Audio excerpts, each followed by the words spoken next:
ഒരു ഓഗസ്റ്റ് മാസത്തിലെ 25-ാം തീയതി വ്യാഴാഴ്ചയാണെങ്കിൽ ആ മാസം എത്ര തിങ്കളാഴ്ചകൾ ഉണ്ടായിരിക്കും?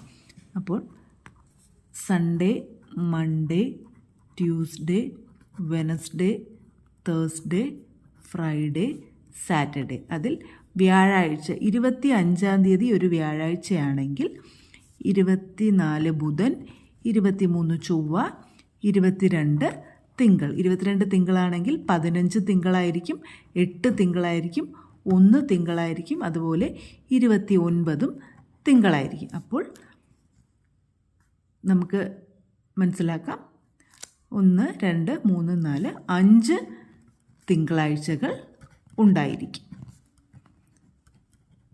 ഓഗസ്റ്റ് ആയതുകൊണ്ട് തന്നെ 31 ദിവസങ്ങളാണുള്ളത്. ഉത്തരം 5.